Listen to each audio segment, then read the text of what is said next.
भागवतम स्कंद तृतीय अध्याय 11 परमाणु से काल की गणना श्लोक संख्या 41 शब्दार्थ अनुवाद तात्पर्य इस डिवाइन ग्रेस एसी भक्तिवेदांत स्वामी प्रभुपाद के द्वारा दशोत्तराधिकैर्यत्र प्रविष्टः परमाणुवत् लक्ष्यतेऽन्तर्गताश्चान्ये कोटिशोऽयण्डराशयः। शब्दार्थ 10 उत्तर अधिक ही 10 गुनी अधिक मोटाई वाली यत्र जिसमें प्रविष्ट परम अणुवत परमाणुओं की तरह लक्ष्यते ब्रह्मांड का भार प्रतीत होता है। अंतर्गतः एक साथ रहते हैं च तथा अन्य में कोटिशः समपुंजिता। एक्चुअली इसका अर्थ है कोटिशा का करोड़ों के समूह में ही, क्योंकि अंडराशय ब्रह्मांडों के विशाल संयोग। अनुवाद ब्रह्मांडों को ढके रखने वाले तत्वों की परतें पिछले वाली से 10 गुनी अधिक मोटी होती है और सारे ब्रह्मांड एक साथ समपूंजित होकर परमाणुओं के विशाल संयोग जैसे प्रतीत होते हैं। तात्पर्य ब्रह्मांडों के आवरण भी पृथ्वी जल अग्नि वायु तक आकाश के तत्वों से बने होते हैं और अपने से पहले वाले आवरण की अपेक्षा 10 गुना मोटे होते हैं। ब्रह्मांड का पहला आवरण पृथ्वी है और यह ब्रह्मांड से 10 गुना मोटी है। यदि ब्रह्मांड 4 अरब मील आकार का है तो पृथ्वी के आवरण का आकार 4 गुना 10 अर्थात 40 अरब मील है। जल का आवरण पृथ्वी के आवरण से 10 गुना मोटा है और अग्नि का आवरण जल के आवरण से 10 गुना अधिक है। वायु का आवरण अग्नि के आवरण का 10 गुना और आकाश का आवरण अग्नि से 10 गुना होता है। यह ब्रह्मांड पदार्थ के आवरणों के भीतर आवरण की तुलना में परमाणु जैसा प्रतीत होता है और ब्रह्मांडों की संख्या उन लोगों को भी ज्ञात नहीं है जो ब्रह्मांडों के आवरणों का अनुमान लगा सकते हैं। ओम ज्ञानतिमिरान्धस्य ज्ञानञ्जनशलाकया चक्षुरुन्मीलितं येन तस्मै श्रीगुरवे नमः। नाम श्रेष्ठं मनुमपि शतिपुत्रमत्र स्वरूपं रूपं तस्याज्ञां गुरुमाधुरीगोष्पतिं राधाकुण्डं गिरिवरमहो राधिकमाधवसं प्राप्त यस्य प्रतितो कृपया श्रीगुरुं तं नतोऽस्मि। वन्देऽहं श्रीगुरु श्रीयुतपदकमलं श्रीगुरुं वैष्णवांश्च श्रीरूपं सागरजातं सहगण रघुनाथान्वितं तं सजीवं साद्वैतं सावधूतं परिजनसहितं कृष्णचैतन्यदेवं श्रीराधा कृष्णपादान् सहगण ललिता श्रीविशाखान्वितांश्च श्री कृष्ण चैतन्य प्रभु नित्यानंद श्री अद्वैत गदाधर शिवासादि गौर भक्तवृंद। हरे कृष्ण कृष्ण कृष्ण हरे हरे, हरे राम राम राम हरे हरे। हरे कृष्ण। सूरत में सबसे ज़्यादा रेट किधर चलता है? पाल में चलता है, जमीन का पाल में या वेसु या वराचा भाव। 1 स्क्वायर फीट का वेसु कितना है? 5000 नहीं स्क्वायर फीट 1 लाख ना 1 लाख नहीं होगा, ज़्यादा होगा। हाँ नहीं ज़्यादा होगा। 2 लाख वार का भाव 2 लाख है। और हमारा घर कितना होता है? 14 या 20 बाई 20, 20 बाई 40 है। तो अगर हम इसका अंदाज लगाएंगे इस पृथ्वी मतलब ये ब्रह्मांड के साथ, तो हम अनुमान भी नहीं कर सकते, इतना बड़ा है। तो 2 लाख। अब ये सूरत की बात है, बॉम्बे में ज़्यादा होगा। चलो ये भारत की छोड़ दो, स्वर्ग में कितना होगा रेट है? स्वर्ग में तो कितनी फैसिलिटी है, पॉश एरिया, सबसे पॉश एरिया है? कितना होगा हम अंदाज नहीं लगा सकते। स्वर्ग में क्या रेट चलता होगा, वहां वैसे ये नहीं चलता होगा, ये बेचो वो बेचो, ये सब पृथ्वी पर ही चलता है। ये मेरा जगह है, मैं इसको बेचता हूं। कहां से लाए? मेरे बाप ने दिया था। तेरे बाप को किसने दिया वो मालूम नहीं है? पीढ़ी से हमारा ये जमीन है। क्या जमीन है? पहले जब ये चलता था इंदिरा गांधी के समय या उससे पहले का, जो खेड़े उसकी जमीन, मतलब जो जमीन पर रहता है, जो खेड़ता है उसी की जमीन हो जाता है। एक्चुअली ऐसा नहीं होता है। हमारा वैदिक संस्कृति के हिसाब से सभी जमीन राजा की होती है और राजा जमीन देते, जमीन के मालिक राजा होते हैं और राजा उसको जमीन देते हैं और वो जमीन पे खेती करते हैं और कर में वो देते हैं। लेकिन हमको तो हमारा ज़मीन चाहिए तो हम ये कर देते हैं। इसीलिए हमें समझना चाहिए ज़मीन हमारा नहीं है, और है भी तो कितना है। चलो हमको एक ज़मीन का टुकड़ा लेने के लिए सूरत में, मैं सूरत की बात कर रहा हूँ, कम से कम 50 लाख चाहिए, कम से कम 50 लाख एक टुकड़ा लेने के लिए चाहिए। तो टुकड़ा प्राप्त करने के लिए हमको कितना, पूरा जीवन हफ्ता भरना पड़ेगा। सबके पास तो होता नहीं है, मोस्टली हफ्ता बैंक इसी से चलती है। तो सोचिए एक टुकड़े के लिए 50 लाख और वो जीवन भर काम करना पड़ता है। लेकिन ये सब विशाल एक ब्रह्मांड की हम कल्पना नहीं कर सकते। ये छोटे से हम इसमें खेलते रहते बच्चों की तरह, बच्चे की तरह रेती के डगले में खेलते हैं। ये रेती का पोर्शन मेरा है, हम उसके ऊपर पहाड़ बनाते हैं। अभी तो रेती आता ही नहीं है, अभी रेडी मिक्स हो गया है, इसलिए अंदाज नहीं आता बच्चे को। आज के बच्चे को रेती क्या मालूम ही नहीं है। हम रेती में खेलते थे, उसके ऊपर ईंट का भूखा करके बनाते, हमारा किला बनाते थे अंदर से रास्ता। अभी आज के बच्चे को मालूम ही नहीं है।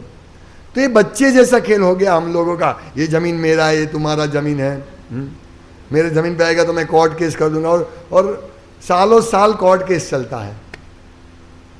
अभी सोचिए कि एक यहाँ सबसे धनाढ्य बिल्डर सूरत का,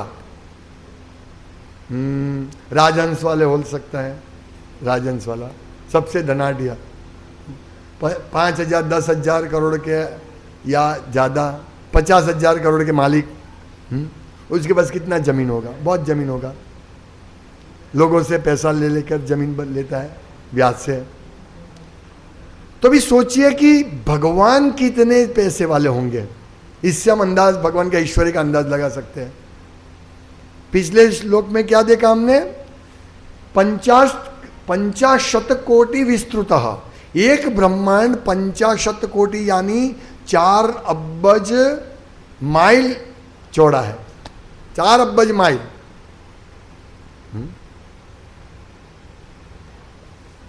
4 अब्बज माइल चौड़ा एक ब्रह्मांड। तो हम अंदाज लगा सकते कि हम कौन है। हमारे एक छोटा सा घर जिसके लिए हम पूरा जीवन मेहनत करते हैं, वो कोई वैल्यू नहीं है भगवान के सामने। और ये तो हुई ब्रह्मांड की बात। और आज के श्लोक में क्या है? दशोत्तर अधिक यत्र प्रविष्ट परमाणुवत। और ये जो ब्रह्मांड है उसके ऊपर जो लेयर है दशोत्तर अधिकर, मतलब ये ब्रह्मांड 4 अब्बज माइल का है। 4 अब्बज माइल हम कल्पना ही नहीं कर सकते। हम ज़्यादा से ज़्यादा 100 माइल, 1000 माइल, 10,000 माइल, ज़्यादा से ज़्यादा 10,000 माइल से ज़्यादा हम नहीं सोच सकते। यहाँ से ये अमेरिका कितना माइल होगा? 5,000 किलोमीटर, 5,000 किलोमीटर होगा अमेरिका। तो ये तो कितना है? 4 अब्बज करोड़, 4 अब्बज माइल। और उसका पहला लेयर वो उसको ढंका हुआ है। जैसे मौसम्बी होती है तो मौसम्बी को उसका छिलके से ढंका हुआ कवर है।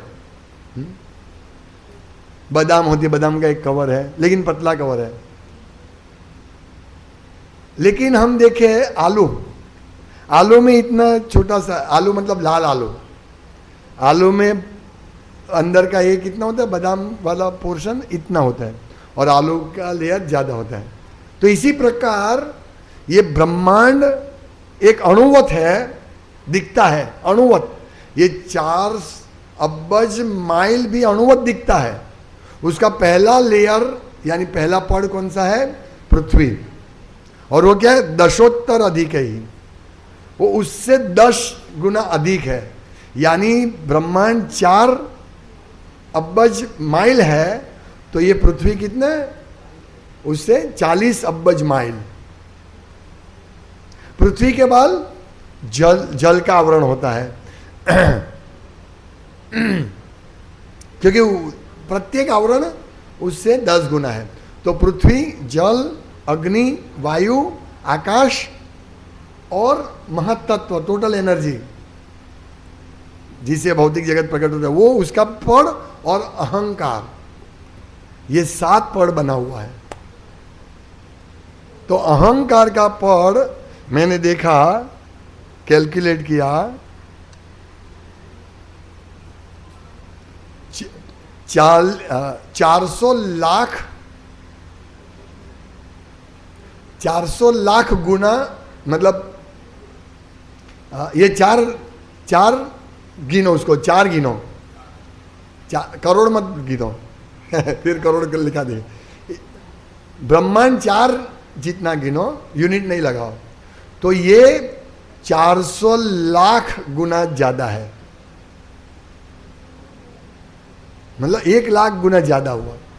अरे 100 लाख गुना ज्यादा, 100 लाख गुना ज्यादा, हम अंदाज लगा सकते हैं अभी। और प्रभुपाद कहते हैं कि ब्रह्मांड, ये जो अंदाज हम लगा सकते हैं, हम इतना कैलकुलेट कर सकते हैं कि ये 4 है और वो 400 लाख गुना कवर है। ये 4 अब्ज और 400 लाख अब्ज अरब, अभी अंदाज लगा सकते हैं। अभी हम सोचते हैं कि हम एक छोटा सा घर के पीछे दौड़ते हैं, लेकिन भगवान ने तो इतना, और ये तो एक ब्रह्मांड का नाप दे रहे ये मैत्रेय ऋषि। और क्या कहा है, कोटिशो यंडराशयः,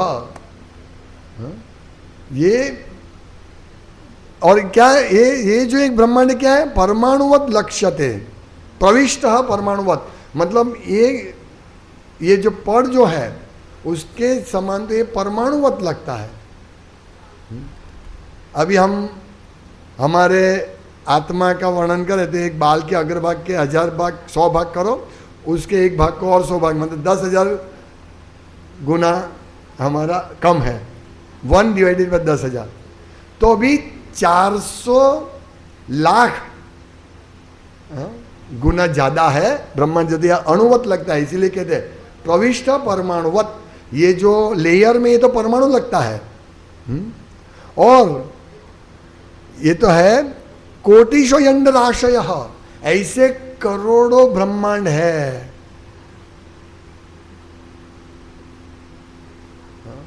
करोड़ों ब्रह्मांड है। अभी ये सिर्फ भक्त लोग समझ सकते हैं, बाकी कोई नहीं समझ सकते। और प्रभुपाद कहते हैं कि यह ब्रह्मांड पदार्थ के आवरण के भीतर, आवरण की तुलना में परमाणु जैसा प्रतीत होता है। कितना बड़ा लेयर, और ब्रह्मांडों की संख्या उन लोगों को भी ज्ञात नहीं है जो ब्रह्मांडों के आवरण का अनुमान लगा सकते हैं। यानी हम भी नहीं समझ सकते कितने परमाणु है, अरे कितने ब्रह्मांड है।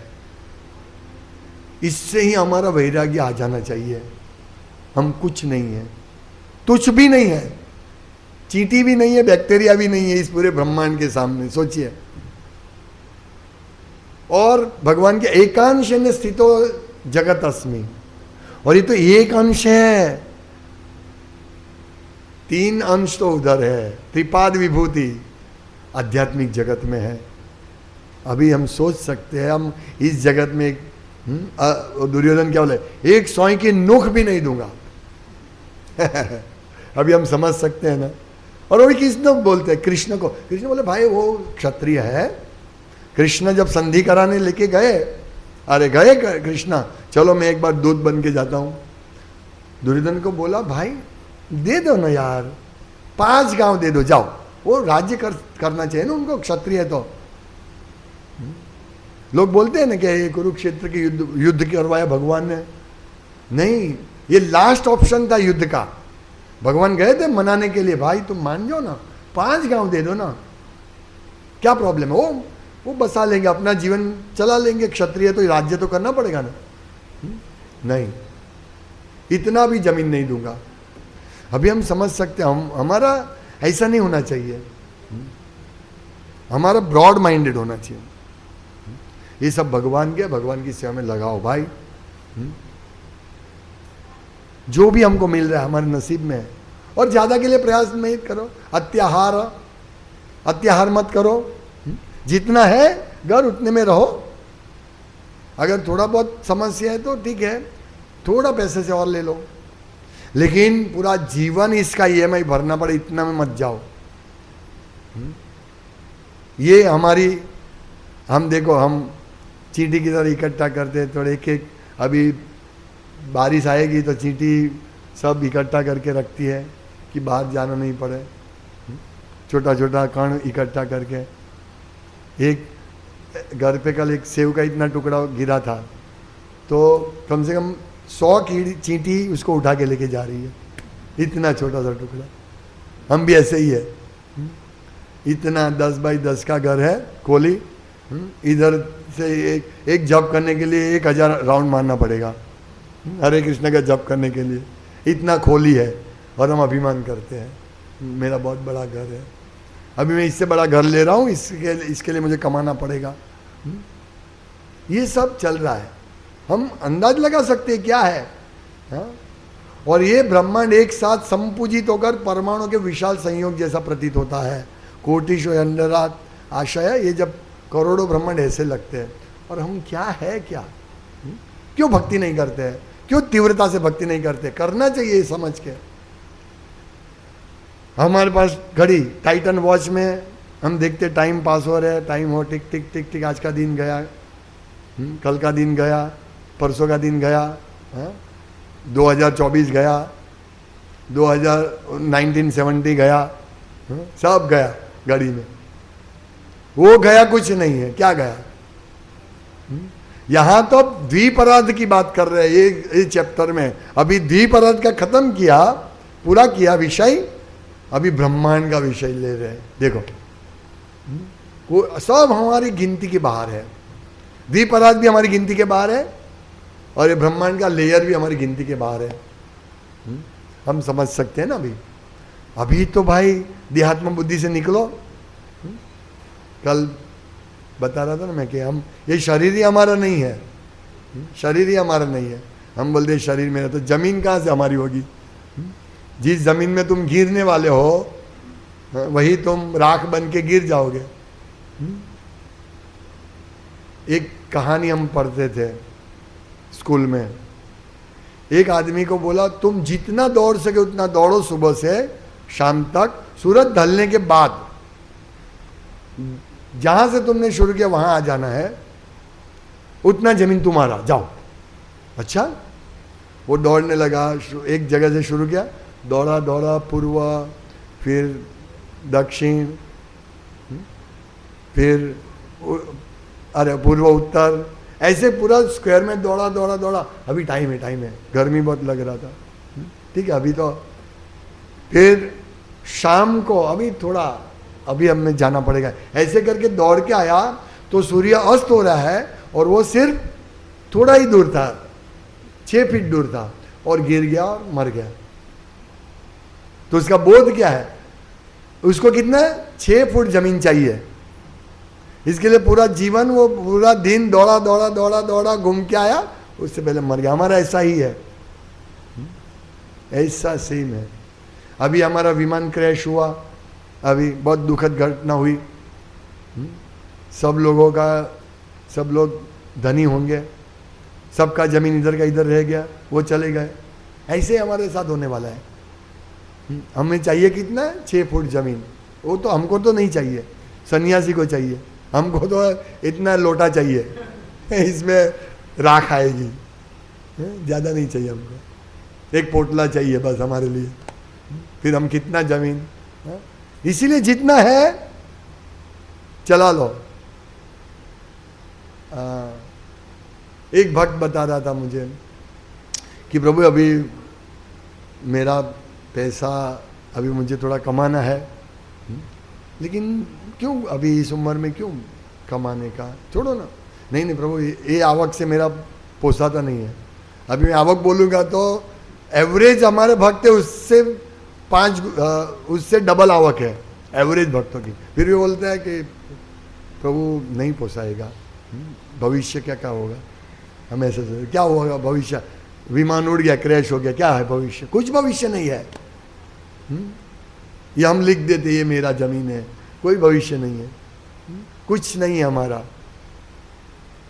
टाटा ने 1-1 करोड़ दिया, ऐसा सुना, उसका विमान था ना, 1-1 करोड़ दिया, क्या काम लगेगा? कुछ काम नहीं लगेगा। भक्ति ही काम लगेगी। तो ये अंदाज हमको दिला रहा है कि भाई ये समय तुम्हारे पास कुछ नहीं है, ये अपराध के सामने, और तुम्हारे पास मटेरियल भी कुछ नहीं, जमीन तुम्हारा अपना कुछ नहीं है। क्यों इतनी बड़बड़ करता है? करो ना भक्ति। ये जो ब्रह्मांड है, इतना बड़ा ब्रह्मांड, 4 अब्ज माइल व्यास वाला ब्रह्मांड, एक परमाणु भी नहीं है, और ऐसे करोड़ों ब्रह्मांड है। उसके सामने तुम कुछ नहीं हो, उसके मालिक के शरण में जाओ। वो कैसे मालिक? जिन्होंने एक कदम उठाया और ये 400 लाख लास्ट पड़ वाला क्रैक हो गया, ब्रह्मांड का आवरण क्रैक हो गया। वामन देव भगवान ने एक कदम उठाया तो और इसी में से विरजा नदी का पानी इसमें आया, और वो गंगा नदी से प्रख्यात है। ये सब भगवान की व्यवस्था है। तो हमें सोचना कि हम कुछ नहीं है। तो इतने विशाल भगवान है, फिर भी भगवान कृपा करके हमारे सामने प्रस्तुत होते हैं, प्रकट होते हैं अर्चा विग्रह के रूप में। तो हमें उनकी सेवा करनी चाहिए, यही हम कर सकते हैं। और प्लानिंग मत करो।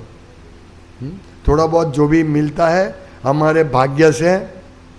अवंती ब्राह्मण का गीत मैं विशेष प्रवचन में लूँगा।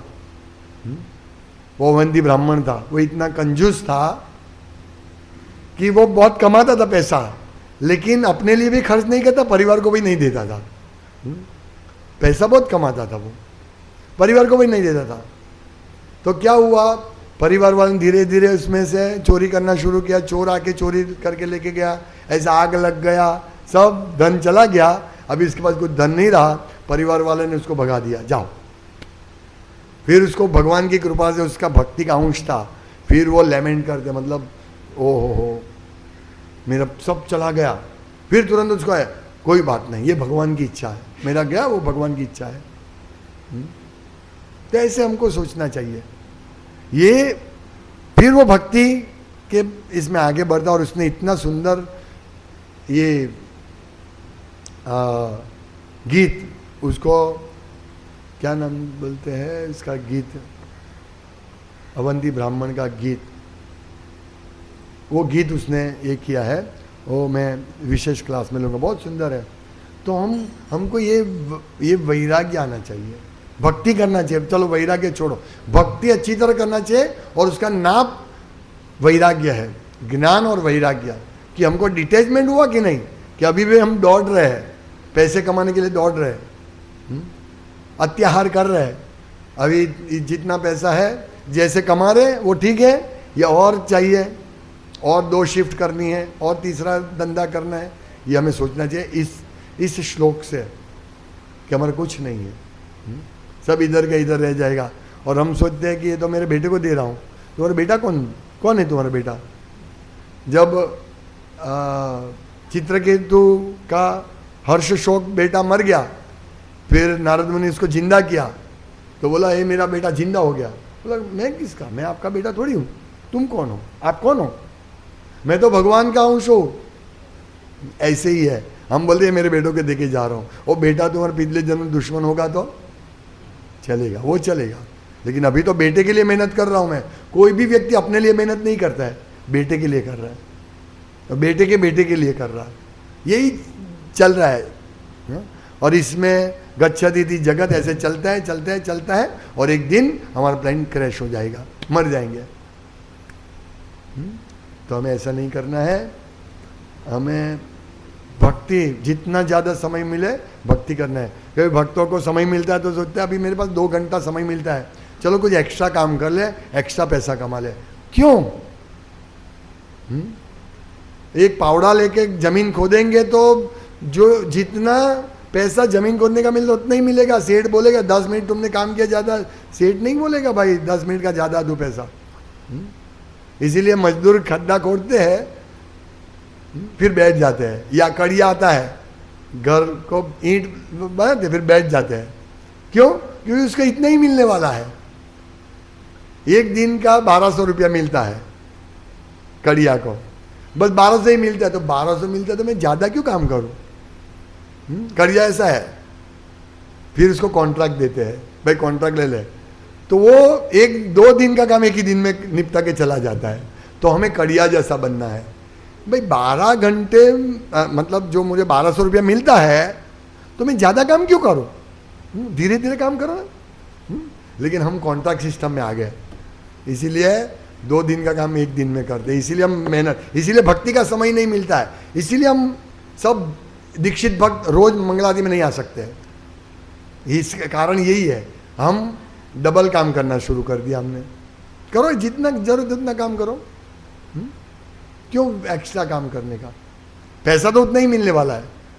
और यदि पैसा तुमको ऐसा लगे नहीं पैसा ज़्यादा मिलता है तो समझना चाहिए, यदि डबल काम करने से तुमको ज़्यादा पैसा मिलता है तो समझना चाहिए कि तुम्हारे जीवन में गधा वैतरा ही है, गधे की तरह ही काम करना है। अभी हमको नक्की करना है कि हमें गधे की तरह काम करना है या कड़िए की तरह, रोज वाले कड़िए की तरह, हमें समझना है। मत करो गधे की तरह काम, जितना पैसा मिलेगा उतना ही मिलेगा, ज़्यादा नहीं मिलेगा। तो हमें इस प्रकार भगवान की भक्ति में लगना, ये सब समझना है, इसमें हमको आगे बढ़ना है। हरे कृष्ण। श्रीमद् भागवतम की जय, श्रील प्रभुपाद की जय। वांछा कल्पतरुभ्यः